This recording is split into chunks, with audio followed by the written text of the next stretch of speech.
welcome to today's episode of Healthy Living, Happy Life. I'm Denise Stegall, your podcast host. I'm the menopause mentor and longevity concierge. And today I am going to talk to you about something that is actually pretty new to me. I've titled this episode, Hip Pain, Hormones, and Healing. What your tendons are trying to tell you. I know I come up with these crazy things, don't I? Anyway, so let's talk about hip pain, right? As we get older, we start to have these aches and pains, and they're like, oh, we always think it's arthritis. Oh, my aching knees, my aching joints. Well, a couple of months ago, I was in pain, deep, achy kind of pain. Couldn't get comfortable sitting. But the worst part was when I went to bed, and I tried to lay down on my right side.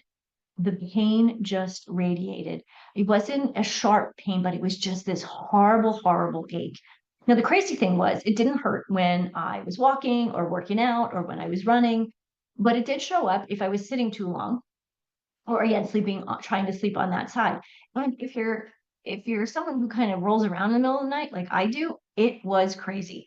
And truly, the second I lay down, I'd be fine all day long, moving around, doing the laundry and cleaning, and even sitting at my computer here and there. I tend to get up a bit if I can. As soon as I lay down, bam, instant agony. It's horrible, horrible, horrible. And so, as an athlete, I figured that's probably bursitis or maybe even arthritis. I didn't really want to go there. But as a health conscious person, and actually I was a massage therapist at one point, I tried massage, heat therapy, stretching, stretching, stretching, more massage, more heat, nothing worked. I even stopped running thinking that maybe it was, DOMS, delayed onset of, hold on, I can't even think of what DOMS means anymore. Delayed onset of muscle pain, muscle stress, muscle. It means that it delayed pain. So I was just about to make an appointment with a doctor, and this is crazy. Thank you, universe. I get an email from a company that I trust. I've been following this company. I've been using this company for supplements for many, many years. And the email described exactly what I was feeling. And so, of course, I followed the breadcrumb trail of the internet, did my research, and then he finally had a name for what I was experiencing. Got this one, gluteal tendinopathy. Big long word. Well, two words actually. So what the heck is this? It basically is degeneration or a degenerative condition of the gluteal, yes, your tushy, tendons. But of course, all of your muscles, especially when you're thinking glutes and hamstrings, all of those muscles are connected to both too, but they're all connected. So it's the gluteus medius and minimus specifically, not gluteus maximus, which is, I guess, further on. But these are the smaller muscles, and they attach to the outer part of your hip, hence the hip pain, right? Tendons are responsible for your pelvic stability, right? Every time you stand on one leg, walking upstairs, they're working. Your tendons are working. Yes, of course, your muscles are too, but over time, what happens, especially in midlife, you're going to be amazed by this, they start to break down faster than they can repair. It's not inflammation like bursitis, which is what I initially thought. It's not a torn muscle. It's literally tendon degeneration, right? Degeneration. It's basically falling apart. And it can really feel like I experienced like this really deep ache that radiates down the side of your thigh. It can show up when you're resting and not moving. For me, it really was mostly when I was laying down. So why is the menopause mentor talking about this? Because, ladies, for those of us who are in our 40s, 50s, even in our early 60s, gluteal tendinopathy is much more common. It's actually much more common, you're going to love this, in postmenopausal women. So, ladies, remember, menopause is that one day, 12 months after you've had your last period, right? That day you are menopausal. You are experiencing menopause. That very next day, you are postmenopausal. So I'm 3 years postmenopausal. Coincidence here? No, of course not. Because why? estrogen plays a huge role in tendon health. And I talked about this in a few other podcasts. Estrogen has plays so many different roles in our body, right? It's not just to have a baby and all the sex hormones and life. It actually is, estrogen is the hormone of life, our life, not just creating one, right? So actually, when estrogen declines in perimenopause and your menopause day, collagen production drops. We notice that in our face, right, ladies? Tendons become less elastic and more brittle. That's why you might start to experience more injury. So you have to really pay attention when you're working out or exercising that you're warming up and cooling down properly, right? Healing slows. We know this as we get older, it takes longer to heal. And the entire tendon, I'm going to call it a matrix, the way it all kind of is together, becomes much more vulnerable to stress. Our whole body is more vulnerable to stress. This particular stress is more physical stress, but emotional stress always plays a role as well. It's not exactly that your body is your body is breaking down because you're getting older, even though you're getting older. It really is shifting because of these hormonal changes. And of course, I say this all the time, you're aging, is it aging or is it menopause? Well, if you're aging, eventually you're going to hit menopause. You're not going to be menopausal unless you're aging. So a lot of it goes together. It's really difficult sometimes to separate them both. We know that estrogen plays a role here. So there tends to be, a ripple effect, right, with all of this. And of course, the gluteal tendons are under constant load, right, every day. Like even if you're sitting on them, I guess, sitting, standing, walking, running, climbing stairs, all of those things that we do every day as a part of our regular day. These are things that can affect our gluteal tendons. Why it's often missed. This is something that when I actually talked to my doctor, we chatted about this.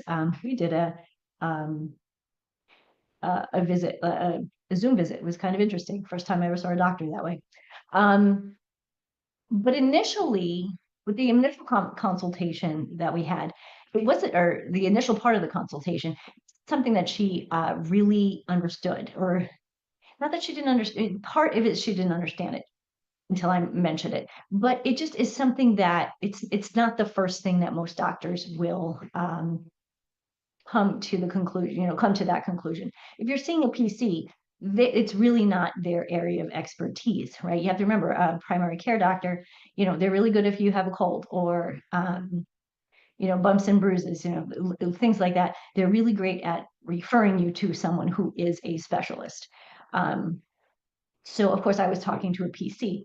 Once I mentioned this to her, because I had done my research, I was able to talk to somebody in the ortho department that made more sense to talk to.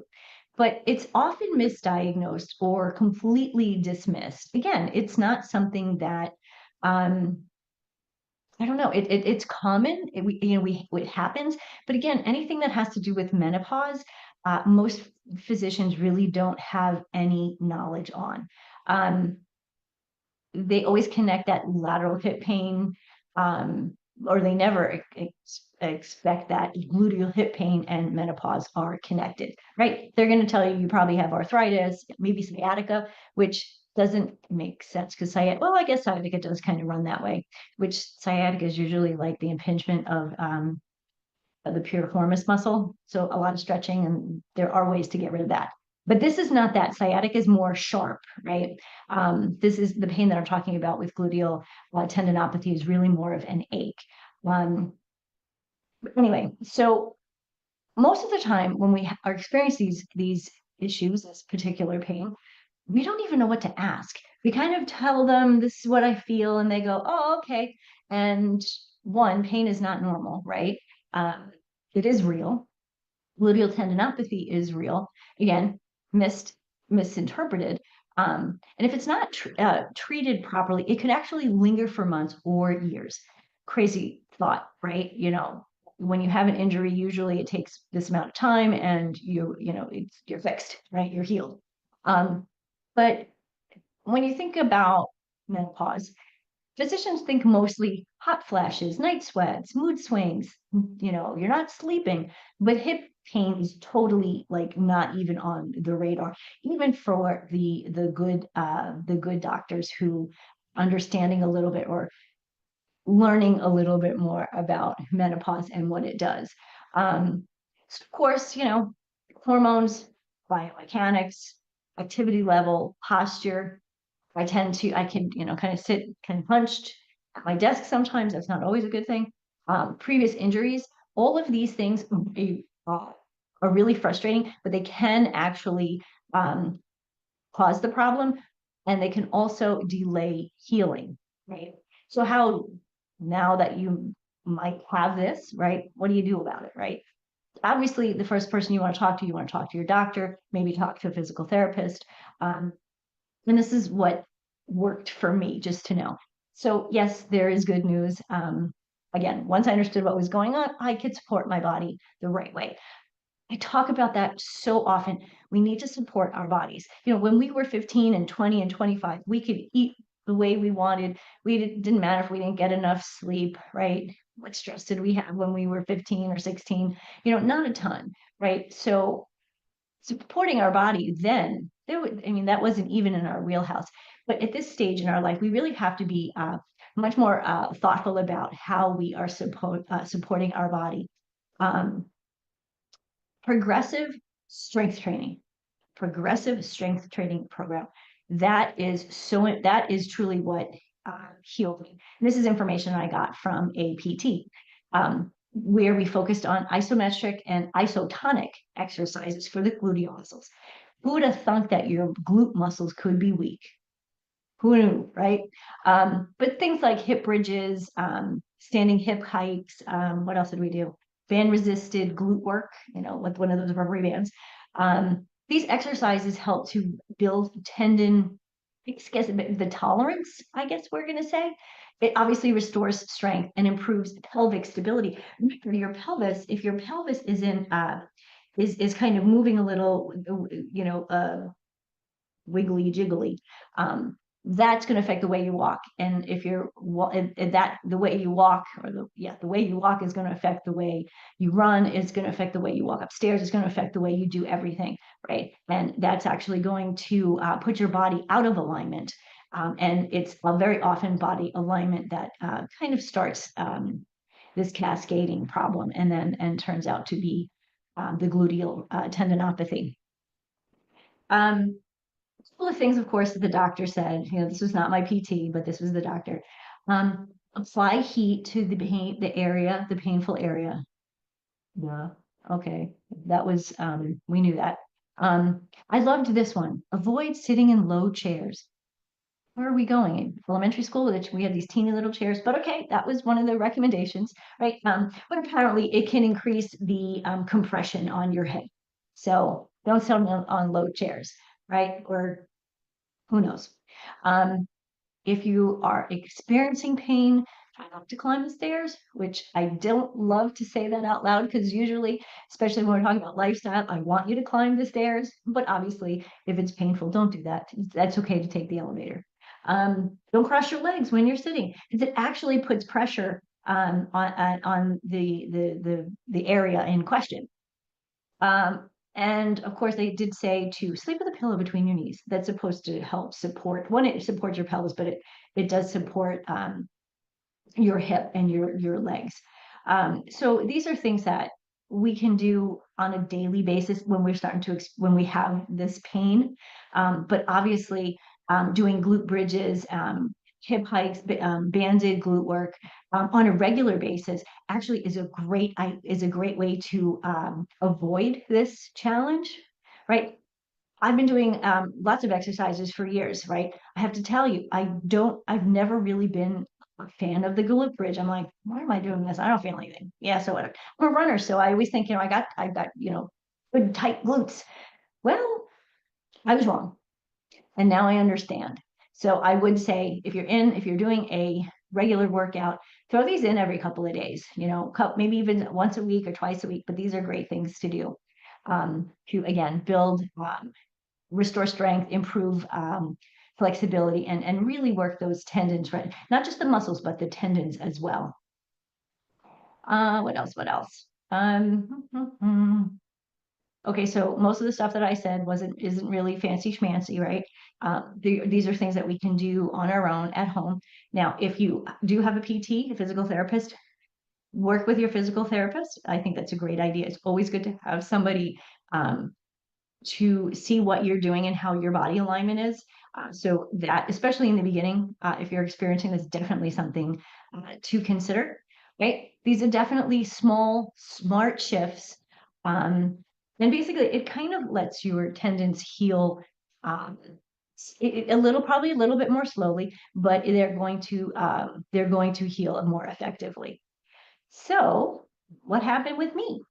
Couple months down the road, yes, I can finally sleep on my side again. I can sit on a plane without fidgeting the whole time. And I feel stronger coming off of the injury. Call it an injury, I guess it is an injury, right? Coming off of the injury than I did before, because I am working on smaller muscle groups and tendons that I had not worked in most of my life. Running, you work on the big muscles.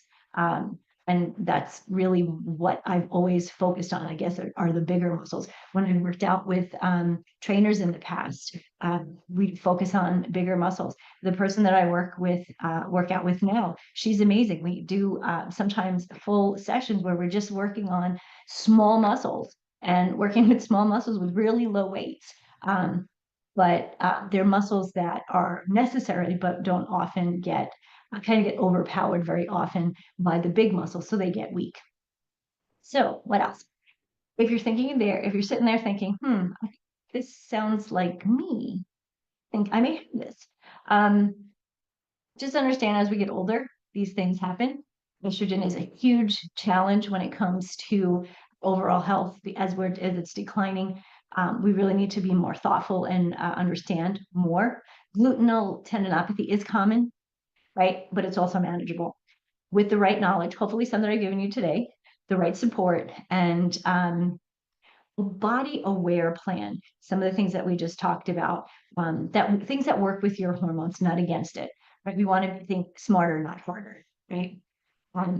And truly, you're not meant to suffer through this. So if your doctor is telling you, oh, it's just arthritis, oh, it's just getting older, just take some Tylenol, you may want to rethink listening to that person and maybe find somebody else who might be able to really work with you.